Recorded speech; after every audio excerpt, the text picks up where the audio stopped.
Hi everyone, I am Teacher Will and welcome back to our Statistics and Probability subject. This will be our second video of Module 1 Random Variable and Probability Distribution. And for today's video, we will learn about probability distribution. Okay, so let's start. Alright, let's begin with the definition of probability distribution of this discrete random variable. So the probability distribution of discrete random variable is a list of possible values of x and the corresponding probabilities of each values. It specifies the probability associated with each possible value of the random variable. So the distribution is generally known as probability mass function. So today, tuturuan ko kayo kung paano mga ba tayo mag-construct ng ating probability distribution. And of course, kailangan na intindihan nyo na muna yung previous na video natin dahil doon ko din-discuss itong mga possible value of x and how we get probabilities of each values. Okay? So, let's start with this example. In a computer laboratory, the teacher wants to find out if there is a defective keyboard among its computer set. Suppose 3 keyboards were tested at random. He asked one of his learners to list all the possible outcomes, such that D represents the defective keyboard and N represents the non-defective. Let X be the random variable for the number of defective keyboards. Then illustrate the probability distribution of the random variable. Okay. So una, ilan ang keyboards na tested sa ating experiment? So we have 3. And ano ang random variable natin? Which is the number of defective keyboards. So D ang gagamitin natin for defective and N for non-defective. Based on the given problem, let's observe, analyze, and answer the following questions. Alright, so our first task is to list the sample space in the given experiment. How many outcomes are possible? So we have 3 keyboards to be tested. The first keyboard, either defective or non-defective lang naman yan. With the second keyboard, ganun din, defective or non-defective, defective or non-defective. And the third keyboard, we have using the tree diagram pa rin. Katulad ng diniscuss natin from the previous video. So, ilan lahat ng ating sample space? Ilista lang muna natin. So, our sample space are, okay, we have D, D, D. Tatlong defective. D, D, D. Next, we have D, D, N.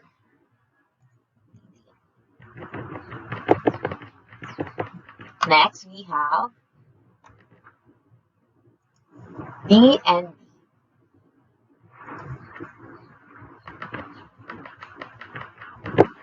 Next, we have D and N. Next, we have NDD. Then, NDN.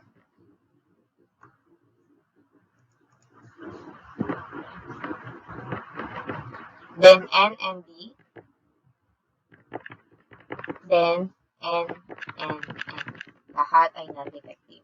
Ang ating number of outcomes ay, or number of sample space ay 8.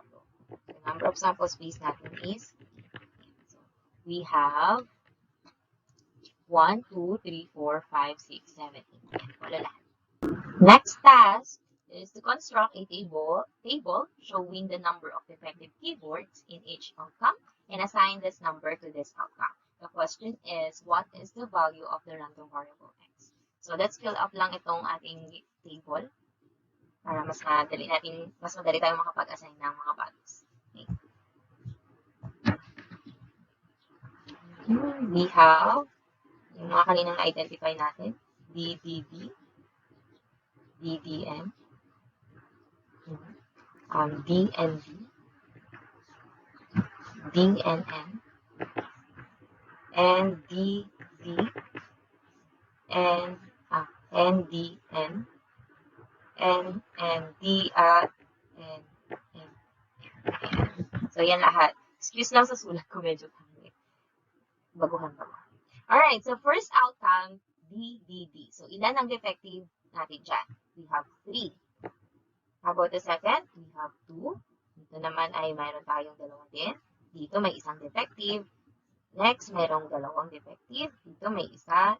Dito may isa. And yung pinaka-last, walang defective. Ayan. So, ang mga possible values ng ating random variable x, which is the number of defective keywords, ay 0, 1, 2, at saka 3. So, maaring wala, maaring may isa, maaring may dalawa, at maaring tatlo sila ay defective. Okay? Ang next task naman natin is to illustrate a probability distribution or construct a probability distribution. What is the probability value P of x to each value of the random variable? Ilan daw? Per value, we have 0, 1, 2, saka 3. Diba? Ilan ang probability on each of that? Okay. So, try natin. Ayan. So, let's fill up this table. Okay? So, first, we need to list down all the possible values of the random variable x. We have the 0, 1, 2, at 3. 0 defective, 1 defective, dalawa, at saka tatlong defective. Okay. Let's see what is the probability. So, ilan ang probability na 0 o walang defective out of dun sa tatlong yun? Okay. So, dito, we have, again probability of the event of the outcome over the probability of the sample space. Ganun lagi. So, yan. Probability of event. Sulat lang natin ulit para hindi nyo nakakalimutan. That is the outcome over the sample space. Yan. So, ilan ang probability na makakuha tayo ng 0 defective keyword? So, iisa lang naman, iisa out of 8 sample space natin. So, isa lang. 1 out of 8. Ayan. Next, yung 1 naman, meron tayong tatlo. So, 1, 2, at saka 3. Ayan. So, tatlo. So, 3 out of 8 natin. 3 out of 8. So, again ang number of sample space natin, 8. Yan, 1, 2, 3, 4, 5, 6, 7, 8. Yan. Yang 8 yan. Okay. Next, yung 2 naman, what is the probability that we will get 2 defective keywords? So, we have 1, 2, 3. Tatlo din. 3 out of 8 din siya. 3 out of 8. And next, what is the probability that we will get 3 defective keywords? So, ilan yung may 3 defective keywords dito? Ayan, iisa lang. Ito lang. Yung outcome na DDD. Siya lang yung merong tatlong defective. Okay po. So, let's write 1 out of 8.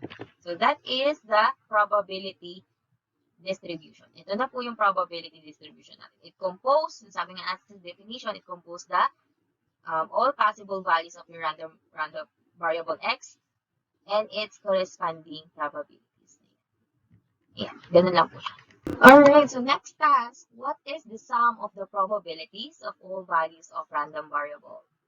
Yan. So, 1/8, sum lang daw. Itong sum ng mga probabilities. So, ipag-plus-plus lang natin, tingnan natin kung ilan ang lalabas. Okay? So, we have probability, lagyan natin probability, sum of probability. Lagyan natin ang sum.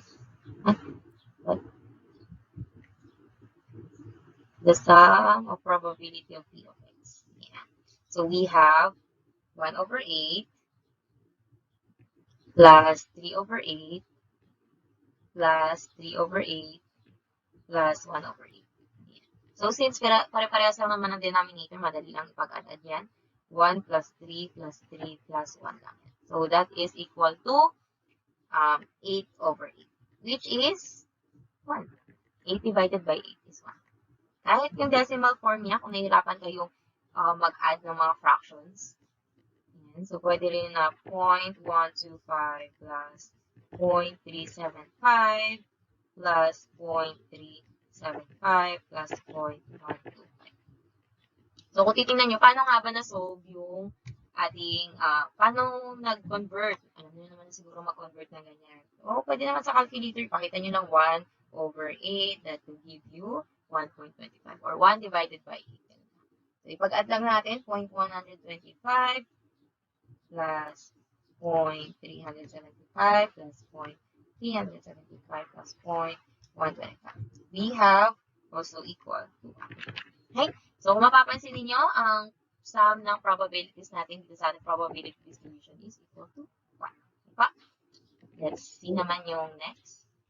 So, if you add all the probabilities, the sum is equal to 1. Okay, next. What do you notice about the probability of each value of the random variable? So, kung mapapansin ninyo ha, lahat ng probabilities natin, hindi man lang lumagpas ng 1. Gayun din, hindi rin siya bumaba sa 0. Yung 0.125 na yan, or 1.8, yung 0.375 yan, or 3.8, both of them are between 0 and 1. Between, sa gitna lang yan. Okay, so yung dalawa nating questions kanina, or task, yung pag-i-add natin at saka yung last na task natin, it summarize the properties of our discrete probability distribution. So the probability of each value of your random variable must be between or equal to 0 and 1. Pwede rin palang equal. And in symbol, we have p of x, less than or equal 1, but greater than or equal to 0. And second property, we have the sum of all the probabilities of all values of the random variable must be equal to 1. Katulad ng ginawa natin kanina, di ba? Pinag-add natin siya and equal siya sa 1. So in symbol, we write it as the summation of p of x is equal to 1. So yun lang yung dalawa. So para masabi natin probability distribution, ang ating distribution, dapat ay masatisfy niya po itong dalawang properties. So, example number 1, determine if the distribution below is a discrete probability distribution.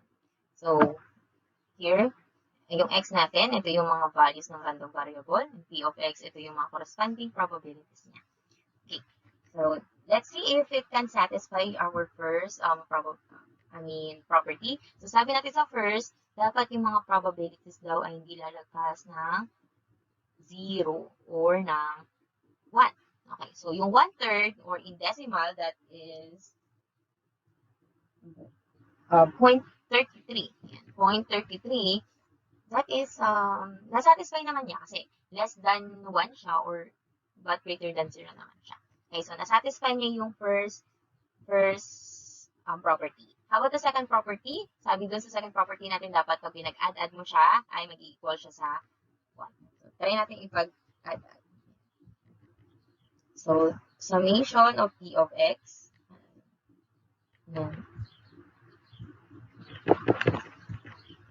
Summation of p of x. So, we have 1/3 plus 1/3 plus 1/3 plus 1/3 plus 1/3. Since same naman ng denominator, pag-plus-plus lang natin siya. 1, 2, 3, 4, 5. So, we have 5 over 3. And 5 over 3 or 5 divided by 3, that will give you 1.67. So, naman pa siya ng 1. Therefore, hindi niya na-satisfy yung second property. Ibig sabihin lang yon, hindi discrete probability distribution itong given na distribution dito. Yeah. Example number 2, determine if the distribution below is a discrete probability distribution. So, unang-una muna, nasatisfy niyo ba yung first property natin? Okay, so 0.35, 0.25, 0.28, 0.12. Yes. Nasatisfy niya. Less than siya ng 1 at greater than 0 siya. Okay po. Next, yung pag pinag-add ba natin to, mag-equal sa 1. Let's check. So, summation of p of x. Let's see. We have 0.35 plus 0.25 plus 0.28 plus 0.12. So, ipag-add natin siya. 0.35 plus 0.25 plus 0.28 plus 0.12. We have equal to 1. So, equal siya sa 1. So, therefore, nasatisfy niya rin yung second na property natin. Ibig sabihin lang yan, discrete probability distribution. Example number 3, determine whether the given values can serve as the values of a probability distribution. So, sa letter A muna tayo. So, kapag sinabi natin, we have P of 1 is equal to 0.05, we have x, then p of x. P of 1, meaning yung value daw na 1, ang kanyang probability is 0.05. And then dito, P of 2 is equal to 1.01, meaning the value of 2, the probability is 1.01. At yung pinaka-last, P of 3 is equal to 0.2, the value of 3 as probability of 0.2. Yeah, 3. So, tingnan natin kung masasatisfy niya ba yung mga properties ng ating discrete probability distribution. Yung una, dapat daw hindi lalabas na 1, hindi bababa 0. Kung mapapansin niyo doon sa probability ng value na 2, 1.01. So, lumagpas po siya sa 1. So, therefore, doon pa lang, hindi niya na nasatisfy. Kaya, hindi siya probability discrete distribution. Okay po? Try natin naman yung letter B. So, for letter B, P of 4 is equal to 3 over 20. Yeah. So, let's say we have here x and P of x. Ang x natin daw is 4 at ang corresponding probability niya is 3 over 20. Right? So, value of 5, the corresponding probability is 7 over 20. And kapag 3 naman daw, the probability is 1/2. So, tingnan natin kung nasatisfy niya ba yung mga properties natin. So, sa una pa lang, 3 over 20, nata naman, that is not, hindi naman yan lalagpas ng 1, hindi rin yan bababa ng 0. 7 over 20 and 1/2. 1/2 is 0.5, hindi rin yan. So, ibig sabihin, nasatisfy niya yung first property. While, tingnan naman natin yung second property, yung summation ng P of x niya. Let's see. So, we have 3 over 20 plus 7 over 20, then 1/2. Kaya natin ilagay sa calculator na lang. Mabilis. We have 3 over 20 plus 7 over 20 plus 1/2. That is equal to 1. Ayan. So, nasatisfy niya rin yung second natin na property. So, ibig sabihin lang po nun, probability distribution siya. Or it is a discrete probability distribution. Ayan. So, let's have another example. Determine whether the given values can serve as the values of probability distribution of a random variable x. So, try natin. We have letter A. Ang P of x daw is 1 over 7. So, ibig sabihin, ang x natin, for x is equal to 1, 2, 3 hanggang 9. So, meaning, kapag ang x natin is 1, ang P of 1 natin is 1 over 7. P of 2 is 1 over 7 pa rin. P of 3 is 1 over 7. So, lahat sila 1 over 7 ang corresponding probabilities. Kung isusulat po natin yun, we have x 1, 2, 3, 4, 5, 6, 7, 8, 9. Yan. So, P of x daw, ang P of x daw is 1 over 7. So, pare-pareha sila 1 over 7.